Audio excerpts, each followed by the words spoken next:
Hello, this is Dano, and I'm here again, having a great time already, even before the countdown hits zero, with my co host, Toddy Walker, friend, partner, and tonight we have a special guest, Trace Cooper, Thank you. a man that I have worked with for many years at NASA and know to have a passion for music, appreciate music. He also plays bass in a band but there's more, and I'll just shut up and let him talk for just a second about himself. I appreciate that, and thanks for having me on. This is an honor. This is only my second podcast ever, so y'all bear with me as I'm kind of learning the ropes as we go along. As Dano said, I'm a bass player. Played professionally from 1984 up until now. I kind of work as a hired gun now, but I toured in the band Lynx in the 80s, hair band and the parachute pants and all. Went through a few iterations, but was in Crossfire in the late 90s up until early 2000s, which was probably I would say the quintessential Southern rock and classic rock band. It was just a fun time. Uh, Developed a passion for music though even before I picked up a guitar. I had a sister that was a lot older than me, and of course she 60s, late 60s in that time, Yeah. teenagers were really getting into their music. And me being her little brother, kept getting in trouble by going to her room and picking up her vinyl and running into my room and putting it on my record player.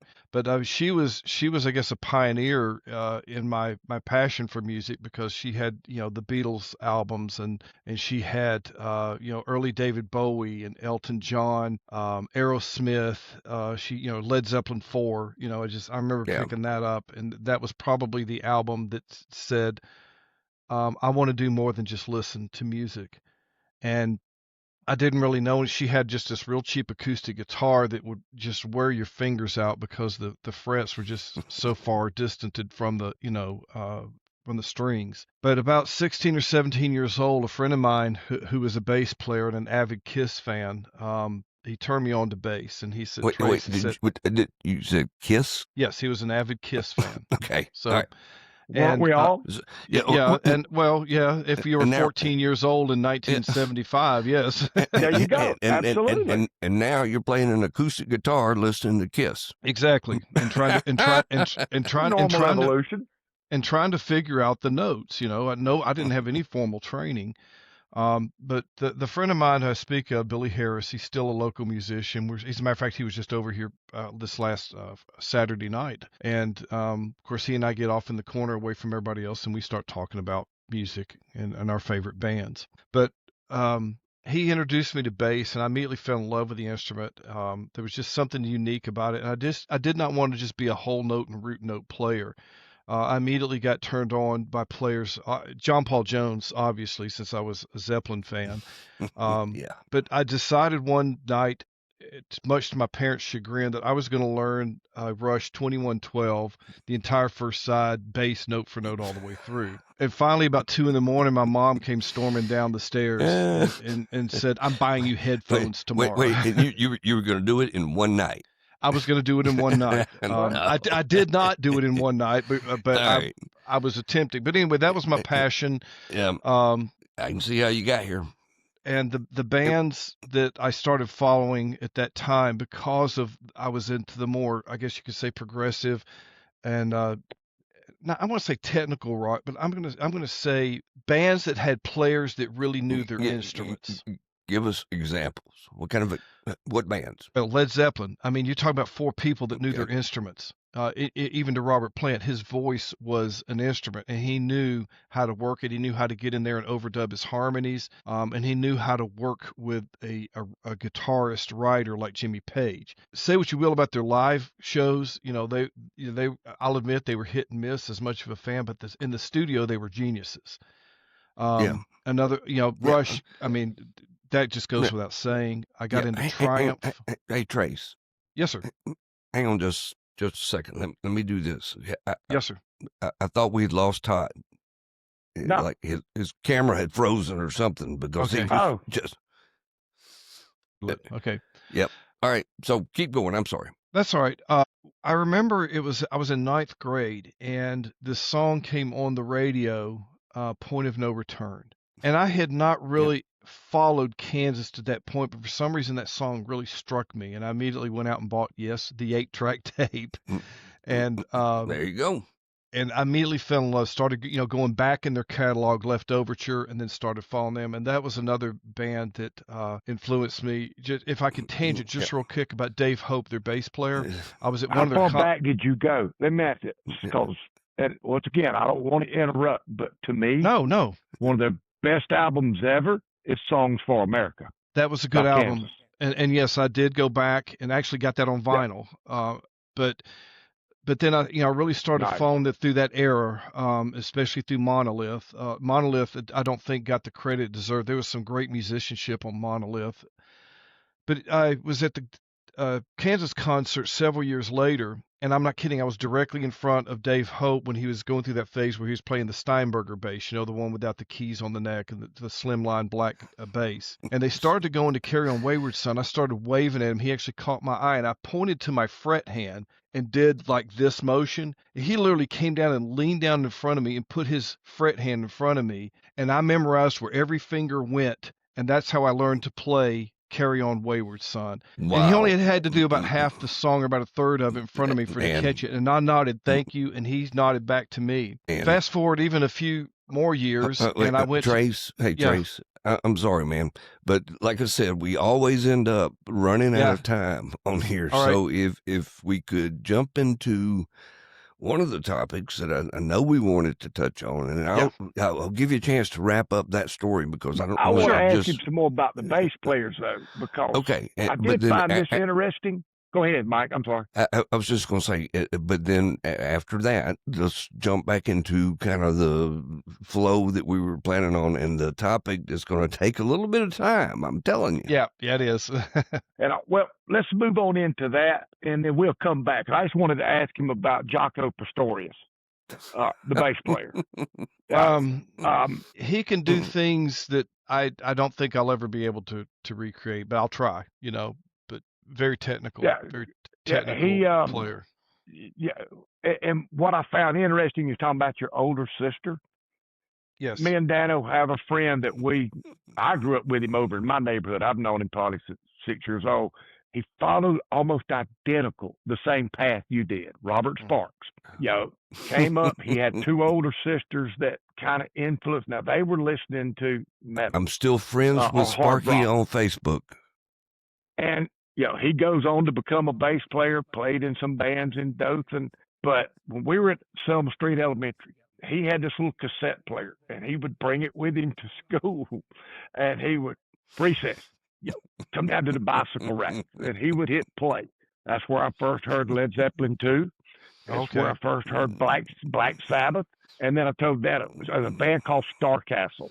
And I don't know if they ever done another album, but that one. But speaking of Black Sabbath, if there's time at the end, I want to tell you about the time I got to spend a day and an evening with Tony Iommi, but we'll get to that. Oh, nice. I know that's off topic. It's a fun story. Okay. So move on into your topic, Daddy. All right. So we have this topic that we want to jump into tonight. That is, it's a really no issue, no drama kind of thing to talk about.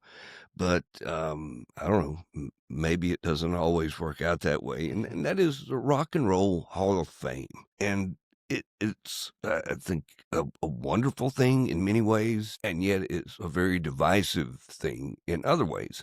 So when you get to the heart of this podcast, when Toddy and I talk about good music, boy, we keep on and we keep on trying to build some kind of qualitative definition of what is good music. It's tough because there's always that one off, and it's kind of the same with the Rock and Roll Hall of Fame. You have a set of folks that say, wait, how can you have this band and not have that band? At some point, there's an inherent flow through someone's ears, through their brain, and out their mouth. And we're going to talk a little bit about maybe some of the downsides of the Hall of Fame. And I'm going to open the floor up first to Trace. Well, I appreciate that.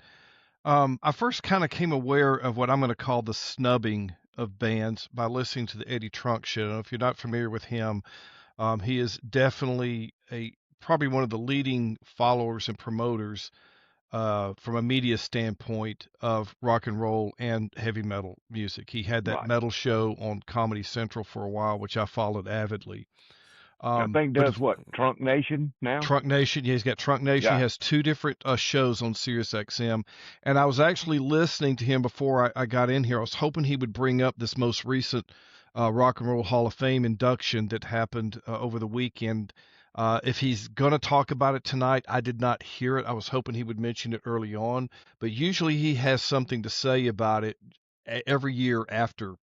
And it's usually not too favorable, to be honest with you. Right. And it's not for the fact that we're not inducting people that are good musicians or that have accomplishments. It's that we're snubbing those that had major accomplishments and giving other people Rock and Roll Hall of Fame credibility too soon. Yeah, so I'm sorry, Trey. So y'all just educate me here a little bit. So who is it that decides who gets nominated, who gets a shot at getting in the Rock and Roll Hall of Fame? But I've been researching this, and best I can tell, they have like a little board committee that meets wherever they meet that represent them, and you can write them all day long, but this basically that committee's personal opinions. Yeah, now, what got me the key? I'm sorry, Trace. The key that when I read what little I know about this is the secrecy behind that whole process. Exactly, and that's what I was. The three of us to. sitting here can't just absolutely say this is what happens. Right. I think a lot of it is based on commercialism, and it's more of how popular somebody was. And I do think they focus more on pop music and mainstream rock. I don't think they venture because look. Well, Dan, Toddy, let me interrupt you for a second. As far as Sure. mainstream goes, Styx is the only band in history to have 4 triple platinum albums back to back. Led Zeppelin hasn't done it. Beatles have not done it. They had at one time they had 17 songs. I'm sorry, it was 20. It was 20 songs over a 17-month period in the top 100. How much more mainstream can you get than that? And they have not even been nominated. Their name doesn't even get brought up. Who was that, Trace? Styx. Yeah. Okay. What brought me to the mainstream was the Madonnas. The damn, and it probably needs to stop there because this will go off the rails pretty quickly with me. No need to stop, Toddy. There's no breaks here. I get what you're saying. But I think Bad Company just went in this year, correct? Long overdue. Yes, they did. Oh, absolutely. Yeah, and Paul Rogers is on there, and he did a really fine job of performing the other night. And I got nothing but positive things to say about Bad Company. Absolutely. So let me ask both y'all: have you ever been exposed to the Eric Clapton rant about Steve Miller induction into the Rock and Roll Hall of Fame? I don't know if I know that story. Dude, when he was went, pissed. Yeah. Did you see it, Toddy, or been exposed to it? Yeah, and I think his biggest gripe was he felt he should have been inducted many years prior. Well, okay. Well, it goes. Hold on. It's a little deeper than that because he's pissed because he was given one ticket for him, one ticket for his wife, and he was told if his band, who was playing in the damn show, wanted to be there, it was $10,000 a ticket. Yeah. How do you charge Larry Carlton $10,000 to come to the Hall of Fame? Larry Carlton's one of the most accomplished guitarists in the studio and live world. I can't even understand that. I think Steve's got a valid point, man. I'm sorry. I know he does. But I was looking at it from the Doobie Brothers just went in maybe last year, maybe the year before. It hasn't been long. And that's what I want to talk about, Toddy, is the timing. So give me a little latitude take on here. it was pretty much if we get in, we get in. If we don't, we don't. Yeah, right. They just kind of run, but that's why they're the Doobie Brothers. Well, yeah, and that mellows you. So this is what initially brought my attention to it. This was several years ago, and once again, I said I've been following Eddie Trunk, and I was listening to one of his podcasts right after the Beastie Boys got in. And let me tell you something, Eddie was hot. He said, Sure. "Why did we put in the Beastie Boys before Kiss? You know, why are they in and we don't have?" He pointed out Kiss, and then he went Kansas, and then he went Styx and Journey at the time. I mean, In give me a break. Boston. Well, I was about to say, I think one of the reasons that they've snubbed Boston in some of the tapping around and internet searching is because their catalog wasn't wide. Right. So, but their But catalog what may not be Schultz wide, but accomplished- what was Okay. there was just absolute top quality. You could put on the Boston's first two albums and play both sides and never hear a bad song. So let and- Trace, I'm And sorry, the fact y'all. it was done in a dude's basement. Yeah. Let me. It was. Brad Delp. Let me jump in here for a second. Okay, so one of the tenets for being considered for induction is 25 years since your first commercial release. Right. Okay, so All right, that now, starts let to me cloud. interject something though. Yeah, All right, okay. 25 years. Okay, and I don't have a problem with that. And this is going to be shaky ground. Guns N' Roses is in, and don't get Right. me wrong, I like Guns N' Roses, but they had one damn good record in Appetite. Lies was Yeah. well, it fucking sucked. Yeah. And then the whole Well, there's that. what was Use Your Illusion or whatever it was, 1 and 2, where they tried to become the new age Beatles, and it just didn't work. But because they hung around for 25 years, and you're talking about a catalog, theirs ain't good enough. All right. So going back to what Dano said, the tenets, the other tenet is how did they influence the industry and how did they influence other artists? Right. So I'm gonna get back on this recent one, the one from the other night here in a second, because that's what kind of got Dan and I talking on Facebook the other night. But who do you know from our generation who picked up a guitar was not influenced by either Paul Stanley or Gene Simmons or Ace Frehley? Seriously. I mean, just about every band I was in the late 70s and early 80s, and it was really late 70s. I really didn't get into a band until late 79. But every one of them said, I picked up a guitar because of Ace Frehley. I picked up a bass because of Gene Simmons, because we were all 14 when those guys were really popular. As far as influencing the industry, okay, if you're going to put technical capabilities, if you're going to put Kiss and Rush side by side and compare technical capabilities, yes, they're not in the same genre. But as far as writing catchy, just solid rock and roll anthems, Kiss is the bomb. Granted that not every album succeeded, but most of them did. And if you look at their first five albums up to Destroyer, this was a band that was kicking out rock anthems, selling out coliseums, putting out platinum albums, and were just kicking ass and taking names. So all right, Trace. So this is kind of where I wanted to jump in earlier, and that is, okay, good music. Who should be in the Rock and Roll Hall of Fame? At some point, they come down to some complicated qualitative algorithm. I don't think they're smart enough.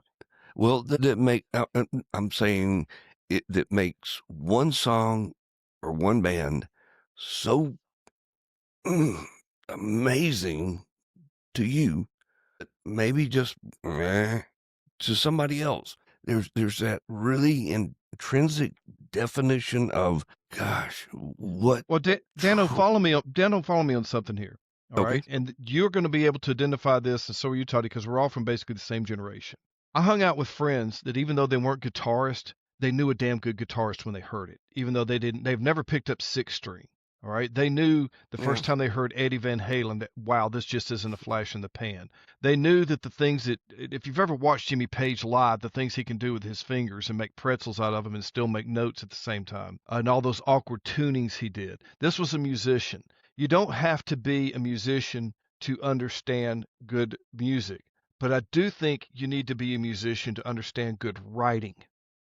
And that is where that's key. the point. Yeah. So you look at bands like Kansas and Styx, and these guys are phenomenal writers. These guys had, multi-platinum albums, Styx, Journey in Boston. The fact that those three people aren't in. And this last weekend, we put in White Stripes. My wife was in the living room at this time because I even hollered from the kitchen. I went, "Who in the hell are the White Stripes?" And she goes, "I don't know either." But so I just, I start Googling. This is your best friend now if you want to learn something really quick. And I started Googling.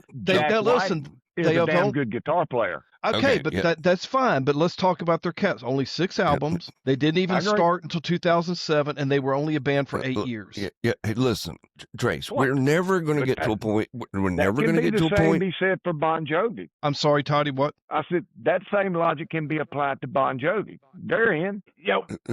We're never going to get. Put them in a bag, shake them up with Poison and Motley, and they all sound the damn same. But once again, that's. Not to say that they weren't good. It just probably wasn't my forte. Yeah, it wasn't. You're talking about White Stripes. I'm talking about the hair metal thing. Okay. They had their place in music history. As far as looking pretty on camera, and there were a few nice musicians. Quality musicians that came out of that. I mean, Rat, not my favorite band, but Warren DeMartini from Rat is just play. He can play. He can play. Juan Croce, the bass player, he wasn't a phenomenal bassist, but he was a heck of a writer, So, and that's, sometimes that's what you have to bring into it. What I'm saying is that if you'll allow this just silly comb, I have a comb. Why isn't there like a time sliding? Why isn't there not Why do you have a comb? Why do you have a comb? I get the beard kind of long sometimes. So there's the humor moment for the podcast. We should have a time sliding scale, and the scale should move forward a little bit. And let's look in this time zone and see what quality band. Why are we jumping way out here to White Stripes? All right. And I wanted to put on record, I'm not attacking their musicianship. All right. But like Toddy said, maybe not necessarily my genre of music. What I'm saying is you're talking about a band who was only together for 8 years. Their first release was 2007, and they only had 3 songs that charted, and that was way high in the hundreds. And social media erupted that night, and I saw it all over Facebook. Who are White Stripes? Who are White Stripes? I don't care who. My kids did not listen to Kansas, but they know who they are. My kids did not listen to Styx, but they know who they are. So I'm sorry, Trace, you're doing me such a favor here right now. Just give me a chance to interject. When we started this podcast, it started out of conversations that Todd and I had continuously over years about music and quote good music, and we kind of came to the realization that, man, the center of gravity of that good music was from a time frame 1968 to Toddy 1983. There you go. I have no disagreement with that at all. If you look at what I listen to in my car, in my truck, in my home, all of that's going to fall into that zone. If you go in there and pull out my old vinyl, everything's going to fall into that time period. It was just magic, and I guess we got to talking about it. We got to talking about it so much because we realized that there was something special that was happening, that happened in that time frame in a lot of different levels. It just was amazing. I don't want to bog us down here. We're talking about all the ways that we've talked about. It was amazing. But my point is golden era is what we dubbed that time frame. So when we go through our podcast.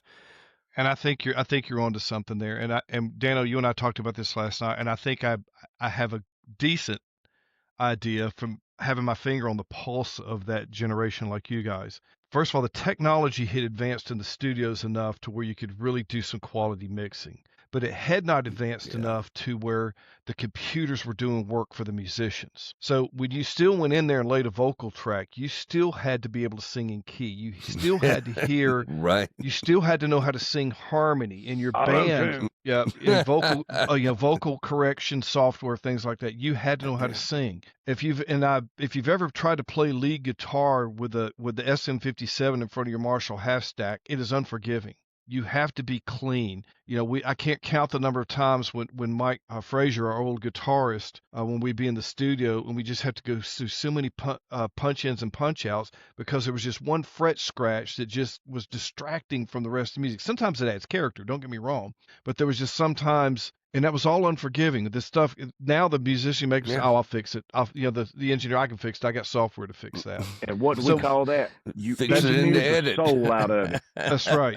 But yes, right, engineered the soul out of it. But then the musicians had to be polished. They had to know their instruments, and they had to be good writers, because also the public during that time had grown past the Beatles and that kind of, I'm going to call simple rock and roll sound, and yeah. the tastes were becoming more discerning. I mean, otherwise Kansas and Styx and and now Journey you get and into bands like that. Steely Dan. Right. Oh, Aja. I mean, or Asia, whatever that. I hear debates on how to pronounce the name of that album. One of my all-time favorites. But the sophistication elevated greatly as bands like and now Steely let's Dan look at came into it. concert. So now let's look at concert attendance during that time, from 68 to 83. Busting at the seams, but they weren't madhouses. I just out of curiosity, because I'm a tad of a fan. A friend of mine and I went to see Metallica after the Black Album. We sit up in the nosebleed because I wasn't getting on the floor in that madness. That madness didn't happen. When I was talking about earlier in the show, when I was talking about being in front of Dave Hope at the nobody was crushing me against the stage. I could stand there comfortably on the floor and watch the concert without somebody, suffocating me. That's an important point, Toddy. Nobody was crushing me against the stage. My gosh, that was a good ticket right there. It was a great ticket. And Do think in the 70s, you're talking about concerts, the bill would be mixed up. And for example, in 1977, I went to Birmingham to see Marshall Tucker Band. I Okay. saw them here too. They were good But show. the two bands on the, I'll say, a card or whatever we want to call it, was the Dixie Dregs Band and Rainbow with Ronnie James Dio. About as freaking far from Marshall Tucker as you can get. Dixie Dregs, if But- you had a Venn diagram, there might be a slight crossover, but Not Rainbow. no, not Rainbow. That's you've got- kind of in Not that Richie Blackmore. Blackmore, yeah. That's kind of, yeah, I can And see see- that. I love Dixie But Dregs now. I It love Andy exposed West. people to, so the people who came to see Marshall Tucker now get exposed to Rainbow. Those that came to see Rainbow got exposed to Marshall Tucker. So it opened up all of these avenues for people to be exposed to all kind of different genres of music. That doesn't happen now. And 6 but degrees we of freedom. But it works, because I remember going to see Rat back in the early 80s, and this band named trying to think of the Fastway opened up to, and I was fascinated when I learned that the lead guitarist used to be in Motorhead. And Motorhead. And so I was like, I left that night with the intention the next morning I was going to buy the Fastway album. So I see what you're saying. The exposure of it, of an opening band, if the band was good, people are going to go buy their album. If the That's show right. was good, they were going to go buy their album. Toto, we're yeah. not in Kansas anymore. Yep. But look, just getting back on wait, hold on. My 1/60th of a second to interject into this. We'll give you 2 something that Dottie and I have talked about so many times. Mother's Finest on top of who? Ted Nugent's when I saw him. They opened for Ted Nugent when I saw him. It was Blackfoot. Okay. And that doesn't fit either. But I love Mother's Finest. And it's, yes, and you wouldn't expect it. And it just took you in a just. But it worked. It Right. And it completely expanded your musical universe. Boom. Just like that. But we also weren't being stimulated by internet, 50,000 channels, streaming, smartphones. Our hangout time was at each other's houses, playing music for each other. I mean, how many times did you, hey, come over, I got this new album, I want you to listen to it? Because but I stop right there. And where that dynamic shifted was when MTV come on. Because now instead of at your friend's house and putting on an album to listen to, you turn the TV on. TV on, yeah. That And wasn't you just went Trace's through fault. single after single after single. Yeah, but that That's That's a wasn't- really good point. but man, yeah. Okay. And don't get me wrong, we all loved MTV, but it begun the demise of albums. Well, online streaming of music. No, that killed it. That finished it off. That, you know, putting out Trace, an album is just foreign now. Trace, we've actually been working and talking about concurrently musical milestones. Those. We say 1983. Okay, what was going on? We just come out of Saturday Night Live. Not Saturday Night Live. I always do that, Tiny. I'll never quit it. Saturday Night Fever. Oh yeah, disco died. It just kind of hit its peak, and then it was going down. But there was a moment right there, and then there was Michael Jackson, Thriller. Oh, monumental shift, and absolutely. Then Nirvana. Well, that was you're getting into the death of hair bands and the introduction of grunge. Yeah, exactly. I'm talking chronology. I'm talking about the events that occurred across the calendar that suddenly created cosmic shifts in the whole musical landscape. It was just boom, seismic. When Nirvana unseated Michael Jackson in his number one spot for so many months, seismic. And you know that grunge thing has always confused me. Why that had such an impact. I seriously, I going back to the dynamic that Toddy brought up about MTV. I can see that. I can see that. For what I cannot understand why the grunge thing just killed so many other different genres, especially a lot of the rock and roll that was out at the time. Yeah, but we're talking about Hall of Fame and what makes a good band and so forth. If you look back at those grunge bands, they're not getting back together now and doing tours. Styx is back together and touring. Yeah. Kansas is touring. Steve Morse from Dixie Drake's fame just did a big tour. Saw Kansas in Birmingham on the 50-year deal. Okay, yeah. So these bands have been able to stand the test of time, recover after you talk about these cosmic shifts in musical taste. They've rebounded and come back, reinvented themselves. But when they reinvented themselves, what they start playing? The music they were playing from 1968 to 1983. And I realize if you went back and heard all the conversations that we've had, one of the key points has been this notion of 50 years. And maybe that started in 75, maybe it started in 79. I don't know, depending on who you are. But all of the reunion tours, the 50th anniversary album releases have continued to demonstrate that there are people out there that feel exactly like at least me and Toddy and you feel that the peak of quality in the music that we've been listening to occurred somewhere in that golden era. Yep. And that's not to say there's not great stuff out there now. There is. No.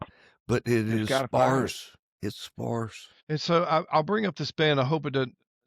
There is a band that has potential. They've been accused of sounding a lot like Zeppelin, but Greta Van Fleet, I think, is a. But you have to look to find them. I think they've started a nice catalog. But the thing is as good as they sound, as much potential as they have, because of the nature of the way that music is sold now, they're never going to have that huge Coliseum triple platinum album feel and success that we had in the sweet spot of rock and roll that you're talking about. Because I really think that the ability, I mean, you can get on Spotify and go bring up any album you want for your $11.99 a month. How are these royalties being distributed when I bring up Steely Dan's Asia, or if I bring up Led Zeppelin 3 and decide I want to listen to it from Spotify? Right. I'm all about the royalties, and protecting the copyright and the writing of these artists. Yeah. So let me link two things quickly together, and I'll jump back off the band Cracker. Sorry, my throat's getting dry.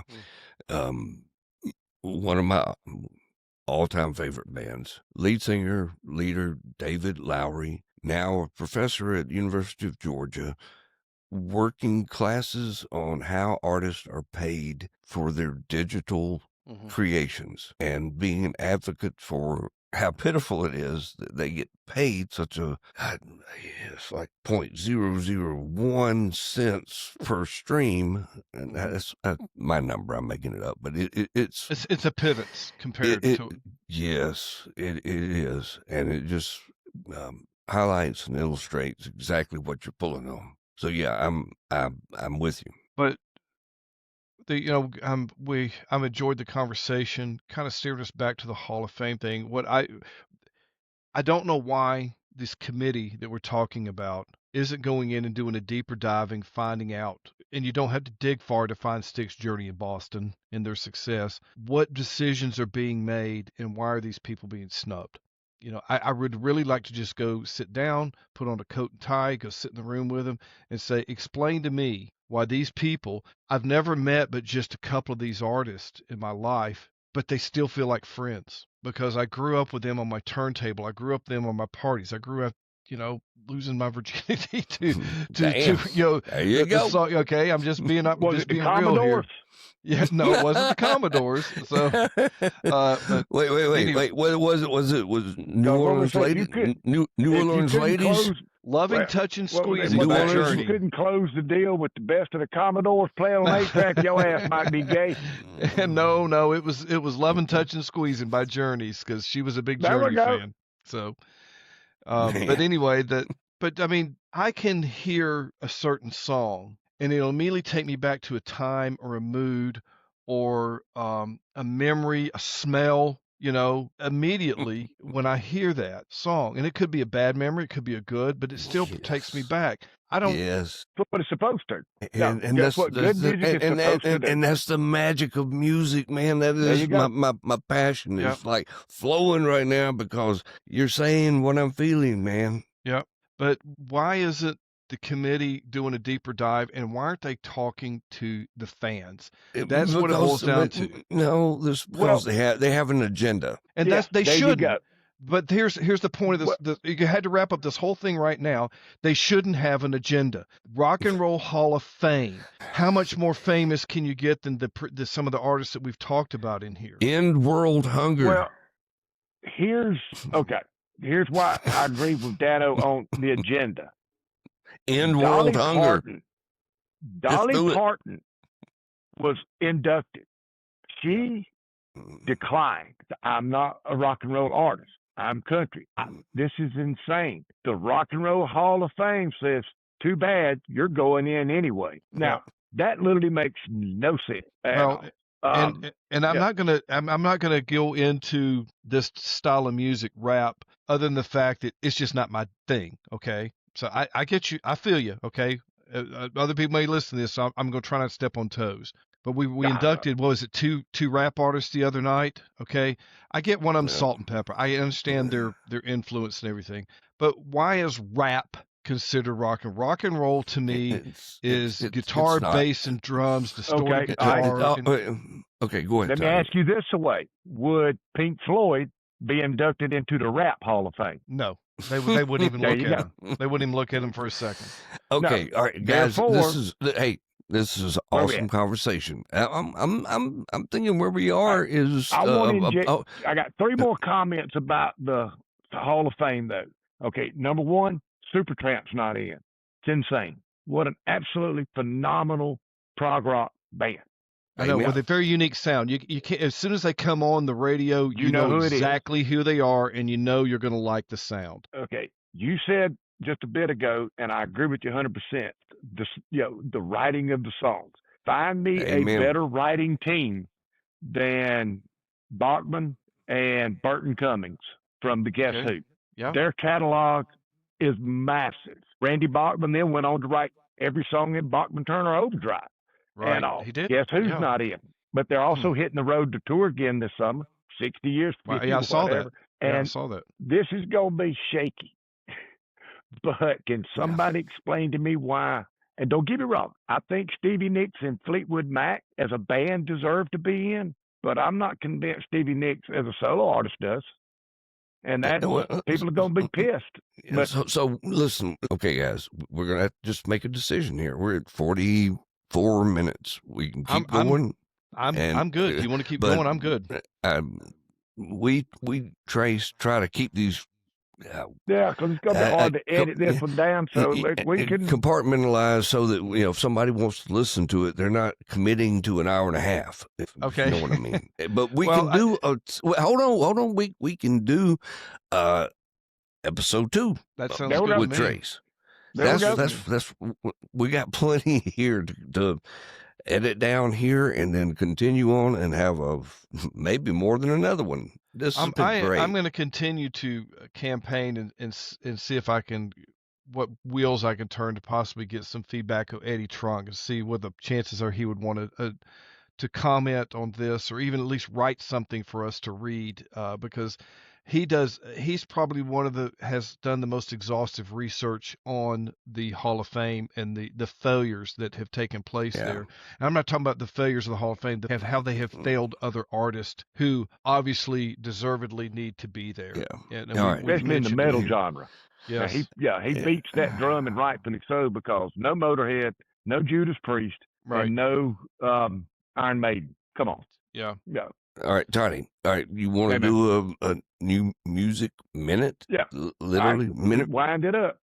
One of the things, Trace, that this podcast has forced me to do, because I was convinced there wasn't anything worth a shit out there today, and hasn't been in 15 years. I was wrong. But what this made me start doing was, well, let me see. Turn over a rock here. Look under this. There is some good music out today. I am finding that out. You just have to look maybe a little harder for it. And we discussed some of these at the end of each one of these shows. Like Lucas Nelson, I think is phenomenal. J.J. Gray. We've gone through a lot. Well, tonight, and I'm not going to say that they're necessarily new. They're still doing and releasing new albums. They've been around 10 or so years, but it's a band out of Texas called a Band of Heathens. I would classify them as a bar band. There's literally no way that you can't put them on and, well, something's going to move. Either you go tap your toe, bob your head, snap your fingers, something. So Toddy, how do you get to them? Is that just go on to YouTube and do a search, or what? Yeah, they've got some stuff on YouTube. I found them on you said Spotify earlier. So going up a level, when you start your research, you're saying, what you typing in something like new rock and roll or new. I mean, what does your search look like before you finally reach one of these artists? Okay, I kind of narrowed it. It started with I like this band, and it started with Lucas Nelson and The Promise of the Real, and then it kind of well, if I like that band, who's somebody else that I like? I'll be honest with you, I let AI kind of. Okay. Well, if you like this one, try this. Okay, so yeah, that makes sense. You could go into AI and say, say, I like Journey, I like yada yada yada yada. Yeah. Who are some new bands that I might like from this genre? There you go. Yeah, that makes sense. Yeah, and that's Donnie. And then I will say this: not all of them have I liked. I put on some and gone, no, I'll pass. And then I've tried to. Okay, I'm not saying I'm a metal fan per se, but I do like some metal music. And there were two bands. You like Twisted's. You like Twisted's sister. I don't know about that one, but I did find two bands. One of them called Painted Wives, and one of them called Tooth Grinder.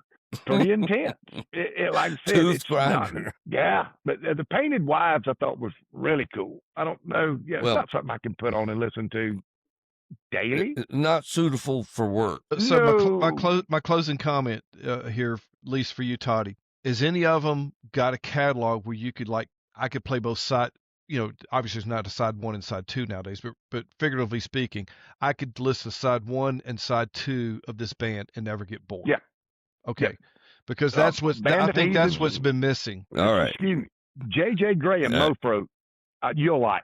All right. Check out a tune called Orange Blossom. Hey, guys, man, I'm so I hate the idea of shutting this down, but we're kind of deep into it. I will open up the option that we will have an episode 2 of I like it. Oh, yeah. this good. podcast. Trace, thank you so much, man. No, thank you for Hey, having me, and thank you for the invite. I appreciate you you're- just picking up on my passion on my No, Facebook posts. Yeah, your insight, your opinions, your experience, everything that you bring to the table has been just incredible and appreciated. Oh, like I said, the time went by. I looked down while ago. Really? So, Yeah, Toddy, Trace, appreciate nice it, man. meeting you. Man. And Yes, nice let meeting me you, sir. throw this out. There is no band without a rhythm section. That's right. That's right. Hey, listen, Kudos to the bass player, brother. The first thing I do when I start working with a drummer is I start looking down at their bass drum foot and seeing what that's doing and seeing how I can work around it. So There is no band with no rhythm section. That's right. So, kudos. There you go. Enjoyed it, man. appreciate Been it. fun. Thank y'all. you.